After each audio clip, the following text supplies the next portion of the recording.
মাশাল্লাহ মাশাল্লাহ, দেখতে যেমন লোভনীয় হয়েছে, খেতেও দারুণ লাগবে, একদম চায়ের সঙ্গে জমে যাবে। একবার হলেও এভাবে ট্রাই করে দেখবেন আর কমেন্টে জানাবেন কেমন হয়েছে। তবে দারুণ হয়েছে খেতে,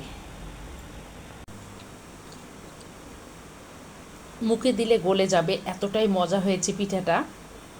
আমি সাথে নিয়েছি চা, চায়ের কালারটা মাশাল্লাহ খুব সুন্দর আসছে। আসসালামু আলাইকুম সবাইকে, আপনারা সবাই কেমন আছেন? আশা করি ভালো আছেন। আমরা আল্লাহর রহমতে ভালো আছি। প্রতিদিনের মতো আজকেও হাজির হলাম। আজকে কোনো ব্লগ ভিডিও দেব না, আজকে একটা আমি ঝটপট নাস্তা বানাবো। তো আমি কিভাবে নাস্তাটা তৈরি করব সেটাই আপনাদের সঙ্গে শেয়ার করব। এখানে আমি নিয়েছি 1 কাপ পরিমাণ আটা। আপনারা চাইলে ময়দাটাও ইউজ করতে পারেন। দিয়ে দেবো আমি স্বাদ মতো লবণ, 1 চিমটির মতো দিয়ে দিচ্ছি, কারণ যে কোনো মিষ্টি জিনিসে লবণ দিলে স্বাদটা দ্বিগুণ বেড়ে যায়। আপনারা চাইলে এটা স্কিপ করে যেতে পারেন। আমি দিয়ে দেবো ইস্ট। আমি দিয়ে দিচ্ছি এখানে 1 চামচ পরিমাণ ইস্ট। দিয়ে দেব আমি হালকা একটু সয়াবিন তেল, 1 চা চামচের মতো। আর আমি দিয়ে দেব ডিম। ডিমটা আমি অফ ক্যামেরায় দিয়ে দিয়েছি। এই পর্যায়ে আমি দিয়ে দেব চিনি। চিনি আমি স্বাদ মতো দিয়ে দেব। এটা ঝটপট বিকেলের নাস্তা। এটাকে এখন আমি ভালো করে মিক্স করে নেব।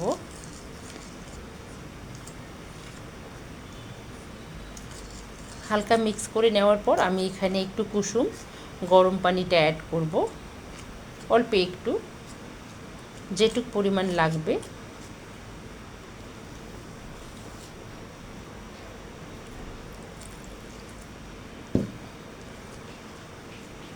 আমি এখন এটাকে ভালোভাবে মিক্স করে নেব।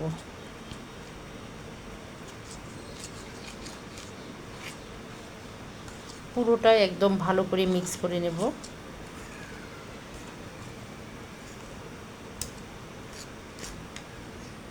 আমি ব্যাটারটাকে ভালো করে একদম মিক্স করে নিয়েছি অফ ক্যামেরায়। এ পর্যায়ে আমি দিয়ে দিচ্ছি কিশমিশ। আপনারা চাইলে এটায় বাদাম অ্যাড করতে পারেন। তো আমি কিশমিশ দিয়ে দিচ্ছি। কিশমিশটা দিয়ে আমি এটাকে আরও ভালো করে মিক্স করে নেব। এটা যখন আমি তৈরি করব আমি আরও কিশমিশ দিয়ে দেব। এখন আমি আপাতত এটুকুই কিশমিশ দিয়ে দিলাম। একদম বিকেলের ঝটপট চায়ের সঙ্গে হেলদি একটা নাস্তা। এটা বাচ্চারা বড় থেকে ছোট সবাই পছন্দ করবে খেতে, এতটাই মজা। আর অল্প সময়ের মধ্যে চা বসিয়ে দিয়ে এটা বানানো যাবে। হয়ে গেছে। আমি এখন এটাকে 30 মিনিটের জন্য রেস্টে রেখে দেব, কারণ এটাতে আমি ইস্ট দিয়েছি। 30 মিনিট পর এটা আর একটু ফুলে যাবে আর কি। আমি একটা ঢাকনার সাহায্যে 30 মিনিট রেস্টে রেখে দেব। 30 মিনিট পর আবারও ফিরে আসব। তো বন্ধুরা, 30 মিনিট পর ফিরে এলাম। আমি এখন ঢাকনাটা খুলে নেব। এই তো ব্যাটারটা এরকম হয়েছে। আমি এখানে হালকা একটু ঘি দিয়ে নেব। আপনারা চাইলে সয়াবিন তেলটা ব্রাশ করে নিতে পারেন। আমি এটাকে এখন ভালো করে ব্রাশ করে নেব। ভালো করে ব্রাশ করে নিয়েছি। আমি এখন ব্যাটারটা এখানে দিয়ে দেব। বিসমিল্লাহ।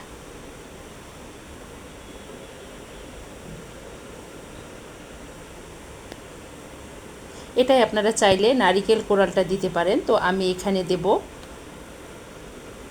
ড্রাই কোকোনাটটা। সুন্দর করে আমি এটাকে সেট করে নিয়েছি। আমি এ পর্যায়ে দিয়ে দিচ্ছি আবারও কিশমিশ।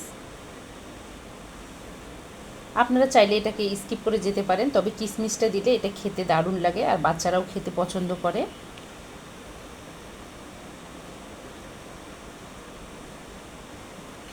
আমি একটু বেশি করে কিশমিশ দিচ্ছি। কিশমিশ শরীরের জন্য অনেক উপকারী। আমি এখন এ পর্যায়ে দিয়ে দেব ড্রাই কোকোনাটটা। ড্রাই কোকোনাটটা আমি এভাবেই দিয়ে দেব। এটা একদম দাঁতের সঙ্গে লেগে কুসকুস কুসকুস করবে, খেতে দারুণ লাগবে। এই তো হয়ে গেছে। আমি এ পর্যায়ে দিয়ে দেব হালকা একটু ঘি। ঘিটা দিলে এটার ফ্লেভারটা খুব সুন্দর আসে। এভাবে আমি ফোটা ফোটা করে দিয়ে দিচ্ছি। আপনারা চাইলে চামিজের সাহায্যে দিতে পারেন। হয়ে গেছে, আমি এখন এটাকে ঢাকনা দেব।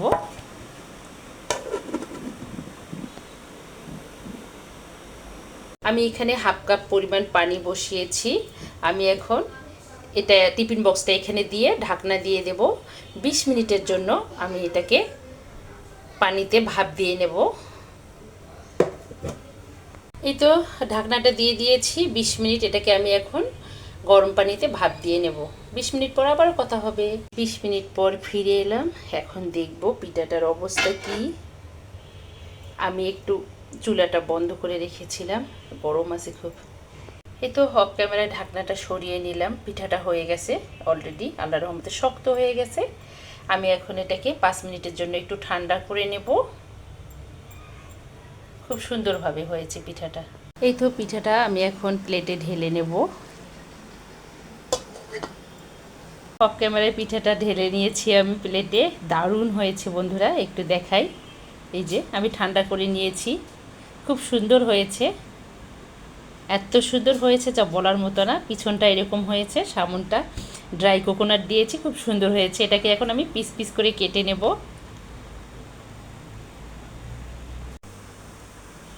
এই তো বন্ধুরা, ঝটপট রেডি হয়ে গেল একটা ডিম আর 1 কাপ আটা দিয়ে মজাদার পিঠা রেসিপি। এটা দেখতে যেমন লোভনীয় হয়েছে, খেতেও দারুণ হয়েছে। অবশ্যই একবার হলেও ট্রাই করে দেখবেন।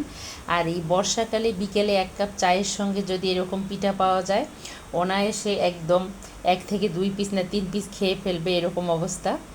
এতটাই মজার এটা। আপনারা চাইলে এটা বাচ্চাদের টিফিনে দিতে পারেন। বাইরে থেকে টিফিন না কিনে এরকম করে বানিয়ে বাচ্চাদেরকে দিতে পারেন। বাচ্চারা পুষ্টি পাবে, প্লাস পেট ভরে যাবে। কারণ ড্রাই কোকোনাট আছে, ডিম আছে, আটা আছে, কিশমিশ আছে। তো আমার এই পিঠা রেসিপিটা যদি দেখতে দেখতে কোনো বন্ধুর কাছে ভালো লেগে থাকে, প্লিজ আমার চ্যানেলটাকে সাবস্ক্রাইব করবেন। অর্নাস মমের সঙ্গে থাকবেন, লাইক কমেন্ট শেয়ার করবেন। সকল বন্ধুদের জন্য শুভকামনা। সবাই ভালো থাকবেন, সুস্থ থাকবেন, এই দোয়া করি। আমাদের জন্য দোয়া করবেন, আমরা যেন ভালো থাকি, সুস্থ থাকি। আজকে এ পর্যন্ত। আল্লাহ হাফেজ, আসসালামু আলাইকুম।